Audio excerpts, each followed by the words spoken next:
conversation with you guys. I'll go ahead and get going. We'll start with a quick little intro. I'll intro myself. I want to share my personal experience working with Amy, and then I'll turn it over to Amy to kind of run through her slides. This is, very casual. So if you guys have any comments, you're welcome to throw them into the chat or the Q&A. I'll open it up at the end for questions. With that being said, I'll get started. Amy, thank you so much for being with us today. I'm very excited for this conversation.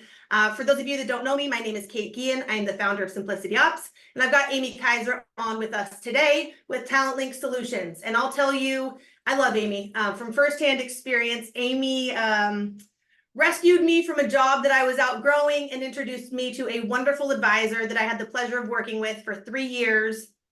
And Amy she takes a very heartfelt approach in finding and sourcing talent. She placed me in a wonderful firm with a wonderful guy who I am still friends with today. And I just had a fantastic experience. I learned so much from her. I learned so much from the advisor that I worked with. And ultimately, he was super supportive in my endeavor in starting Simplicity Ops. So if it wasn't for Amy, I wouldn't be here today. So I owe you big time. And I think the world of you. And I'm super grateful for, to share your expertise with our crew today. I just think you and I complement each other very well. We have a similar mission when it comes to working with advisors and business owners in that, at least I believe, I'm putting words into your mouth, that we want advisors and business owners to operate in their place of genius, right? And oftentimes it's not, in my case, building operational systems, and in your case, the human resources and the hiring component. So I think it's really great, the work that you do for our industry, and I'm super excited to turn it over to you. Well, gosh, thank you so much. I think we share a little bit of love for each other because you made working with you easy and still do.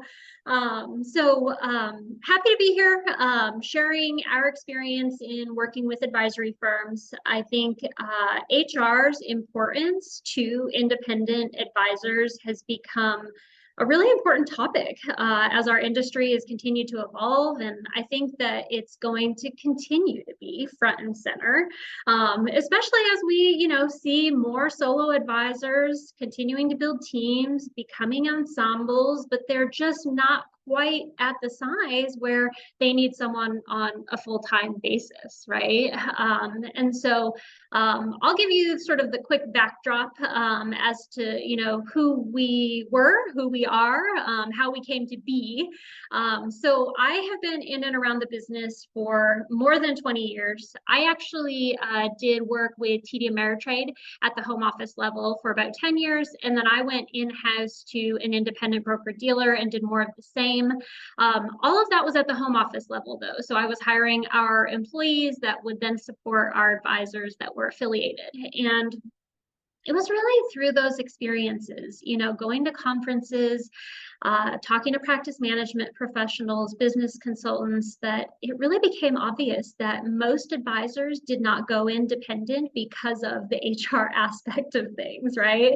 And so we've been exclusive to that space since day one. I don't do anything at the home office level anymore. I don't dabble in any other industries. I exclusively work with independent advisors all across the country and all across the industry. So I'd say majority of the work that we do is with fee-only RIAs, but I also work in the independent broker-dealer affiliated space, and we've even done some work with like your Northwestern Mutuals of the world. So see a lot of different sort of makeups, if you will. And we've really been, I think, very lucky. The industry kind of wrapped their arms around us and what we were doing. We've actually been recognized by some major brands as formal affinity partners, brands like Charles Schwab. You guys are actually the first to publicly hear that we're considering a rebrand. So this summer, we will be in business for 10 years. I cannot even believe it. And the term fractional, it really comes up in our industry quite a bit, right? And so I think our rebrand is kind of going to be around that terminology. So now that it's public, I have to hold myself accountable to to it, right? I love that. Congratulations. That is very exciting. Thank you. Thank you. So, I guess in terms of sort of where we're currently at. So we currently brand as a full service HR consulting firm.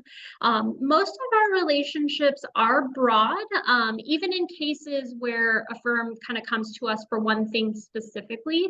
I would say we typically branch out from there. Most of our relationships are ongoing or recurring, and we touch everything from a human resources perspective. I think, most people in our industry will appreciate that hiring right now in our space is incredibly challenging. So probably about 75 to 80% of the work that we do centers around hiring. There's a list here. Hopefully you guys can all see it, that kind of outlines, other areas that we touch. But I would say of these, probably the most common things are writing employee handbooks, counseling through employee relations issues. I would say compensation comes up in almost every conversation. And then onboarding of new employees is a topic that I do a lot of work around. And then lastly, it's management consulting, right?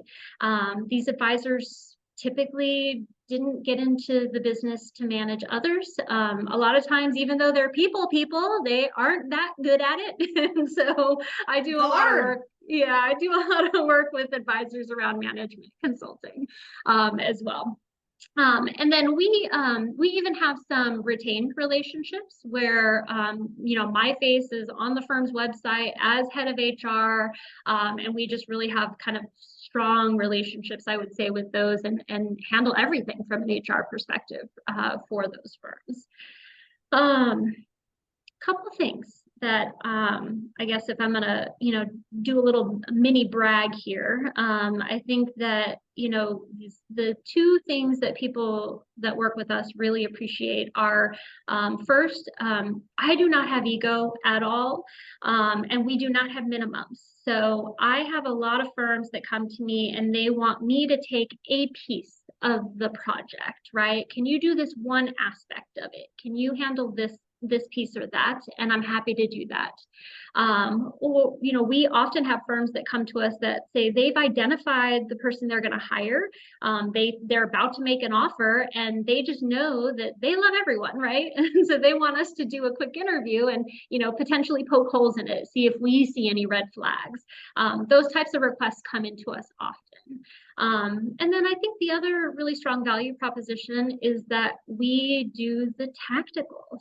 So many consultants out there, they want to be up here, right? That 30,000 foot view, 50,000 foot view, and they want to talk strategy and, do all of that sort of thought work. And we do a little bit of that too, but we actually then dive into the weeds and we get it done for advisors. And I think a lot of firms that we work with, they really appreciate that. So valuable. Yeah. So I guess moving on, let's talk about what's going on in the industry. So I thought, a good way for you guys to get a sense of the HR work that's coming up, at least in my view, is to share some of our, recent and current clients. So have a couple scenarios up here on the slide, and I'm just going to walk through each of them and give you a little bit more of a story there. So firm number one, this was a California firm, and it is incredibly difficult to do business and employ people in California. So if anyone's considering opening a business in California, I encourage you not to do that. And so with California firms, as it relates to their employee handbook, I actually recommend that they update it more frequently than annually. And this is California, and then there's a few others, about a handful of very employee-friendly states that exist around the country. So this firm particularly, in the time since they had updated their handbook to when I got to them, they had gone from 1 employee to 13. And that just creates a whole host of potential laws that impact them because of employee count, not to mention the time between the last update and today. And so it really, it wasn't current from any angle. And so we said, you know what, let's just scrap what we had and just create something from new. So we actually created a brand new employee handbook for them, and then we are now on a recurring sort of update process for their handbook. And so you'll go in and actually like assess the needs for an update, make the update, and then do you roll it out to the rest of the team members? Like you facilitate that conversation? Depends on the firm. Okay. So typically we write the employee handbook in partnership with the founders. And then I would say they or whoever's on their management team will roll it out. Makes sense. Except for in cases where I'm sort of retained and acting as head of HR for the firm. In those cases, we would roll it out direct. I understand. Yeah. So firm number two, this firm, I actually only highlighted the most recent turnover, but they had sort of a history, a few people that had been hired on and lasted just a brief time. They had a couple of people that just only lasted a couple of months. And so this is actually something that we see quite commonly. And I definitely think part of this can be tied to the market and the strain on the market and all of that, but a lot of times it's tied back to the firm. And so for this one in particular, they were really hiring without much structure around what the person would do in their day in and day out. It was more just get warm bodies in the seats. And there was no plan once they started. So they were coming in, drinking from a fire hose, really kind of just left to be on their own island type of environment. And so we came in, we helped to build out very detailed descriptions, tying back to accountability. We managed the hiring process for them, which I think was helpful because this owner was one of those that just loved everyone. And then we helped to build 8-week onboarding training plan for them. And so in this particular scenario, both of the employees that we helped them to hire have now been there for over 2 years. And I see no end in sight. They're actually doing really well. Firm owners happy, employees are happy. So it was really helpful, I think, to build out that process. That's amazing. I have a question on that because someone just asked me this today about building out an organizational chart. Will you help like literally like spell it out, formulate it to roll it out so people have those clear-cut guidelines on what's expected of them? I would say from the org chart perspective, I firmly believe that it needs to be a living, breathing document, right? Oh, totally. Absolutely. Because they're constantly changing, right? And people's strengths and weaknesses are coming out, and so many things affect it. But yes, we definitely do org chart work and help firms to, I think sometimes just the visual of it, right, can help them understand. Yeah. This is not most advisors' area of genius, like I was talking about. And they're wise to outsource it to somebody that can just has a different view, and I appreciate that. Absolutely. So firm number 3, this was an established firm. They actually had employees that had been there for quite some time. One of them had been there for 8 years, but the firm owner had no clue what their employees were doing on a day in and day out. And so like a lot of others in our industry, they were continuing to grow, needed sort of this gap analysis done, right, on what's going to be the next hire. And when I said, well, what do your current people do? And they were like, oh, I don't know. That's when we decided that we better go in and figure that out first. And so we actually interviewed all employees. We built out internal descriptions based on that for documentation perspective, but then also kind of to tie into, you know, what do you need next? And so that really helped us, I think, sort of level set, right, and understand what it was that we were going to do going forward. That was the sort of initiative, but I will say in this example, the side benefit here, right, was that this firm owner now had a better understanding of what her people were doing day in and day out. Sure. And there were certainly scenarios where they were like, I don't want them doing that, right? Why are they doing that? And so she was able to manage them a little bit more closely as well, so that it had that side benefit. And so I think that's really important. I actually get this request kind of commonly as well. I'd say I do, 3 to 5 of these cases per year, where a firm owner is coming to me, whether they have 1 employee or 10, and saying, we just kind of hired along the way, and people just kind of did whatever they needed to, and we don't really know what they do. And so we help them to get some clarity around I hear the same thing so often. And it's, I was reading, it might have been the TD Ameritrade study a couple weeks ago, and there was an article in it that said, like, the number one reason that employees leave their firm is because there's not clear job descriptions or a clear trajectory in place. They don't see any way up, and Yeah. nobody wants to be stagnant. So that's so valuable. And just to tie this back to some work that we do that is so interesting, when we go to build workflows a lot of times with advisors, they're like, oh, well, I don't know who does that or who does that or who should be in that role. And we have to have a genuine conversation about, okay, what are everybody's roles and responsibilities? What is the highest and best use of everybody's time? Why is this person doing, client servicing paperwork? It can be so lopsided, and it would be so valuable if everybody had this level of training and organization going into that. So this is fantastic. Just some structure, right? I mean, any structure you can lay out is going to help the firm to run better. And I know it's work to put it in place, but my gosh, it makes your life so much easier after it's done.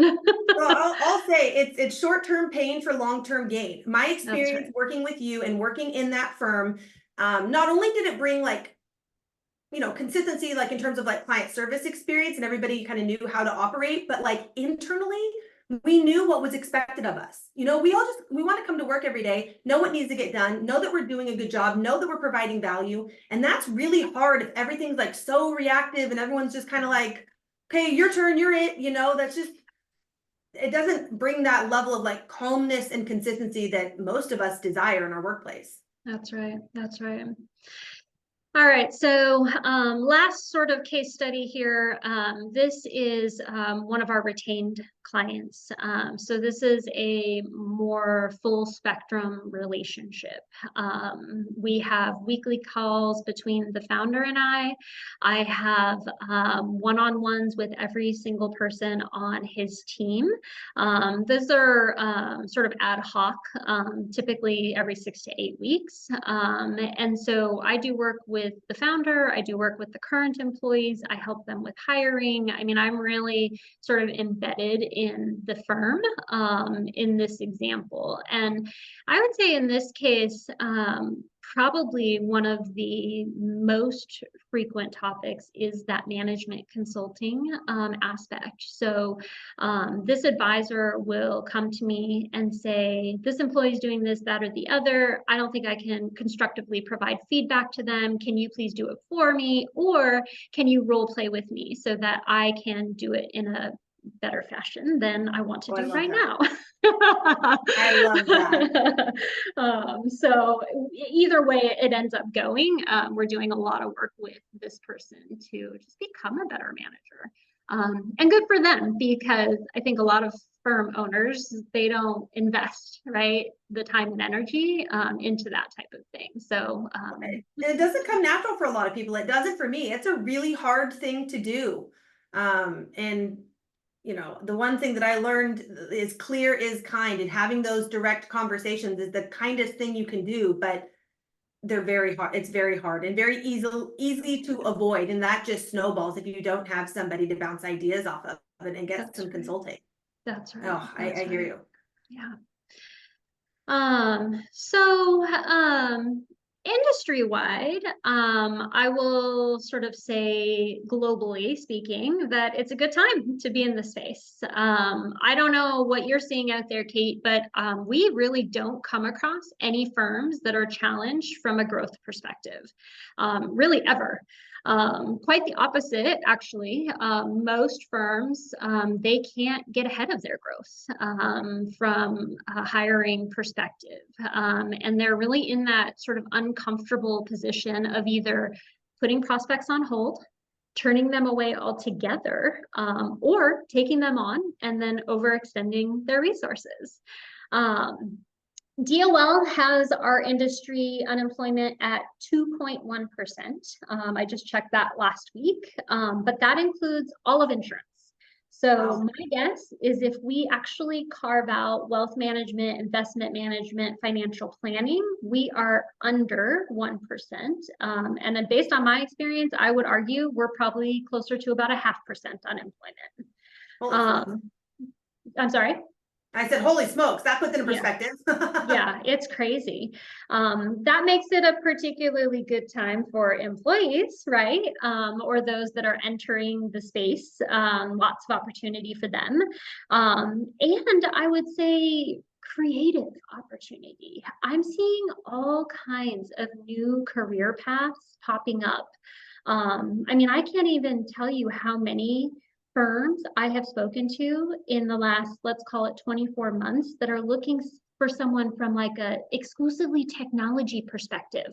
Like they're being hired to make sure all the tech is working together seamlessly and data is complete and all that good stuff. So super exciting, I think, as these new career paths are popping up. Obviously makes it very difficult from a firm owner perspective. So that we'll talk a little bit more about that in a minute. COVID, still talking about COVID, right? 4 years later, it's crazy, but it blew up our industry. It literally blew us up. From so many angles. We are seeing more and more fully remote forever jobs than ever. I would say like 21 and then, maybe into like early 22, I would see one on occasion. I've got 5 right now. That have just happened in the last like 30 days.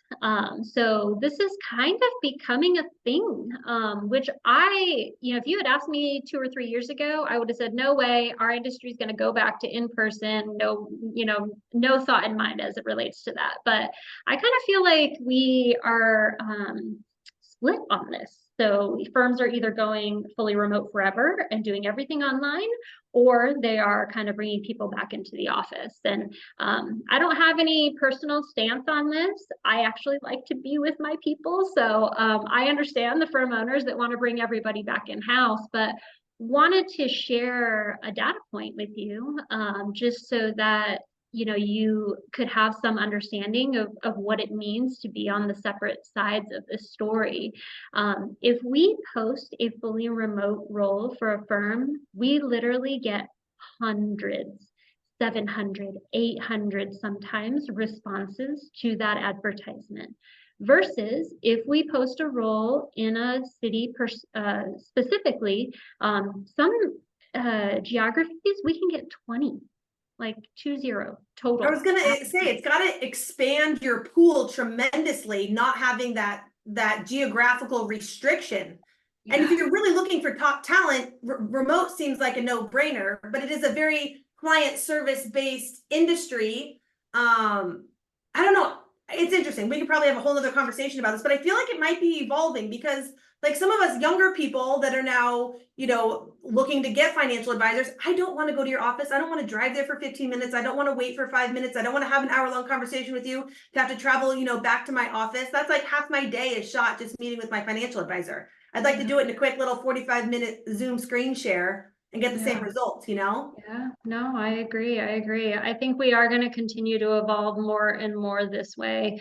Like you say, as like younger firm owners, I would say for my fully remote roles, most of the owners are on the younger side.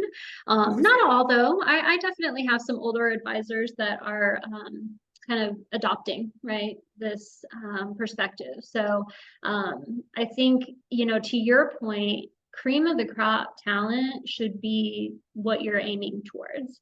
And yes, when you get 700 responses, that's a lot of people to weed through, but you can narrow that pool, right? To not just do they have experience doing what I want them to do, but have they used our custodian? Have they used our CRM? Have they used our, whatever it is? So I think it really does elevate, I think, the hire that you're able to make. So it's an important thing to consider.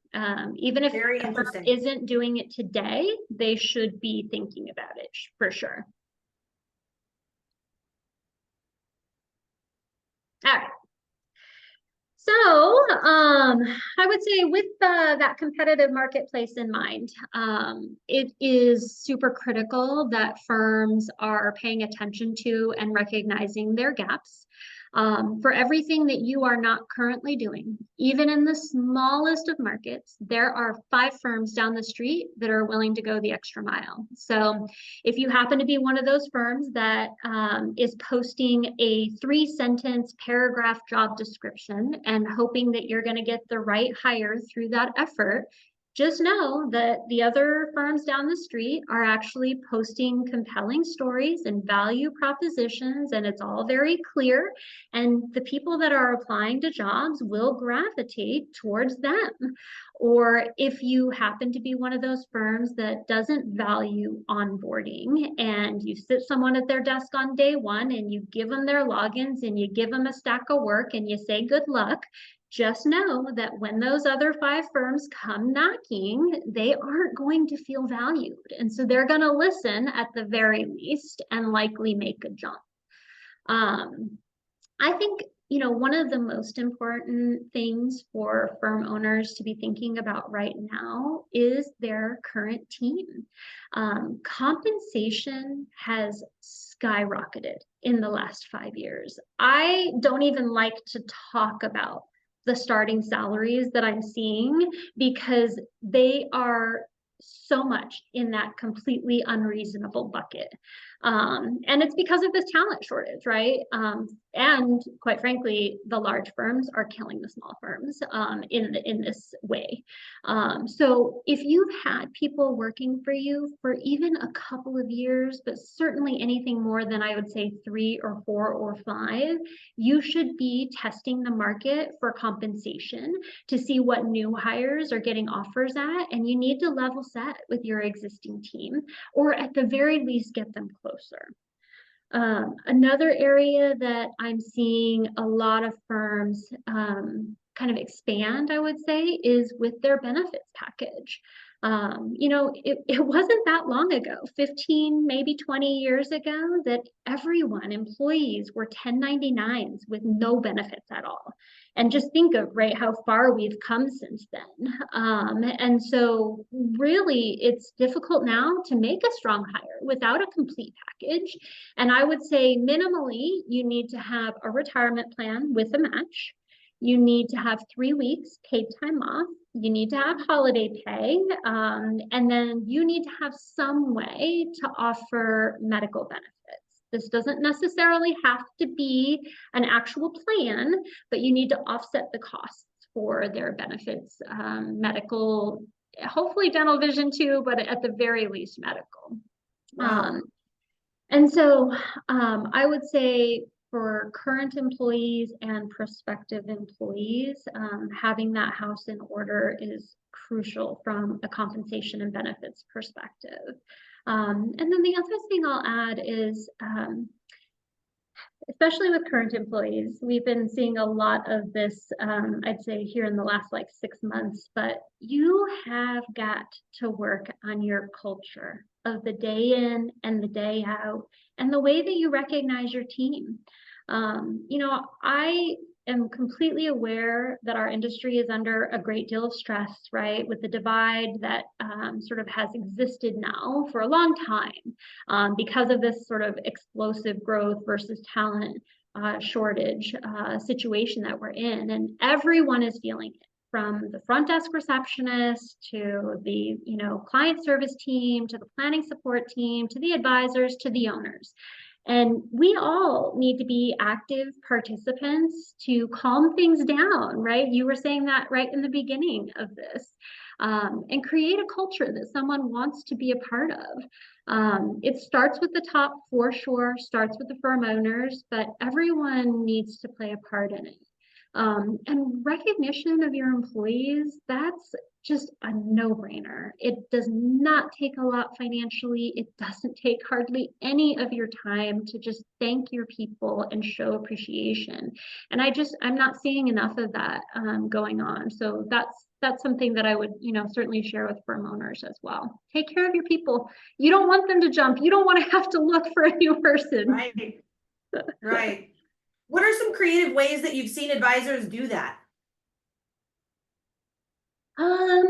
My gosh. So, I mean, I see a little bit of everything out there, right? I think personally, the best thing that you can do, especially if you're a small team, right? If you're like 5 people or even 10 people or less, you can have that one-on-one relationship with every person. And so figuring out what's important to them, I think is the best path forward on this, and really providing that. But I've seen a lot of things. I've seen, flexibility, right? Sort of coming back to this like remote workforce, and even if it's just from like a hybrid perspective, I think that can be helpful. Sometimes it's little things like I had a firm that had an employee, lower level employee, but she kept having like car trouble, right? Getting to and from work. And it turned out that she couldn't afford to do the work on her car that she needed to. And so the firm owner paid for it, paid for her car to get fixed up so that she didn't have that problem anymore, right? So it can be personal, it can be more broad based, but it just needs to be something. Like, don't just ignore and think that they just love working for you. People need to feel appreciated. I'll share a story, because this is the office that you placed me in, and I said he was a wonderful guy, and he is a wonderful guy. And we had pulled a couple of really long days. And the next night I said, hey, I'm sorry, I really got a boogie at 5. I'm going to meet some of my friends. He's like, oh, where are you going to dinner? And I told him where I was going for dinner. And then I waved down the server at dinner. I was like, hey, can we get our check? He's like, oh, it's already been taken care of. And I said, by who? And he told me by who. And I was like, you've got to be kidding me. That is so thoughtful. And so it meant so much, because I had poured my heart and soul into the practice that week. And we were just, we were tired. And it went so far. It was so meaningful. Yeah. And so small of a thing, right? I mean, that is probably going to have zero impact to his financial situation, and it probably took him 15 minutes. Right. And so it really can, little things like that can make a big deal to your people. So absolutely. I'm still talking about it. I'll remember it forever. Okay, so I am going to wrap up with this slide because I think that it is so important right now to be unique, to be different, to tell your story, and to be able to articulate why it's meaningful. It's twofold. It's certainly what you do for your clients, who you are as an advisory firm, but then it's also how your employees play the role in all of that. It's that value proposition, right? People want to have something to connect to now more than they ever have. And if you are not verbalizing this, if you are not discussing this, if you don't know these things, then they are coming in and doing a job. And they are not caring about it in the way that they need to. And this is a people business. People need to care. And so this is something that I'm super passionate about. I do a ton of work with advisors around creating their compelling story. And just to be clear, it has to be more than I know how to grow a business. I can get clients all day long. Clients love me. We have these deep relationships with our clients. I've been doing this for 40 years. I'm a comprehensive wealth management firm. Like all of what you just heard from me, everybody is saying. So it's got to be separate from that. You can be all of those things, and all those things are great, but it's got to be more than that. It's got to be deeper than that. And so, whether it's for a job description, hiring initiative, whether it's with your current team, or, whatever the reason behind it, you need to dive deep, be a little vulnerable, right, in this work and kind of create the journey that you're then inviting people to go on with you. And it needs to be built out. It needs to be able to be articulated, and you need to get people to buy in on it. And so you've got to be passionate around it too. And I'll give you some examples, because I think a lot of firm owners are really challenged around this. So some of the simple ones are a niche client set, right? So I have a client right now, firm, that is looking to make a hire. And so part of that work was building out their job description for them. Solo practitioner, just making his first hire. His client set is exclusively triathletes. And so through the job description, right, talking about even like the terminology that we were using kind of tied back to that world, because we want to attract an employee that has sort of a at least understanding, even if they are not a triathlete themselves, an understanding of what those individuals may go through from like a travel and a cost perspective and all those things that happens to triathletes that I do not know anything about, because I am not one.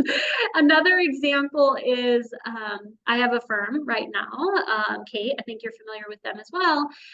They only work with clients that are earning $1 million or more annually. That's incredibly unique. And so we tie, the job description to that effort. Similar firm I have, they are a workhorse culture. And so I think one of the lines in our job description says something like, you think that work-life balance is a distraction, right? Because they just all are willing to work an intense amount to get the clients taken care of. So it can be about culture. I've had some firms say things like, whether it's you need to get to a soccer game or you need to get to that, I don't know what the terminology was, but you need to get to your workout or, whatever it is, like we have balance here in our environment. So whatever it is, the way that you identify, you really need to put a lot of work and time and energy. And again, not just if you're hiring, but your current team too needs to understand what the driving force is, why you're doing what you're doing, and how they can help you get there. So. Love that.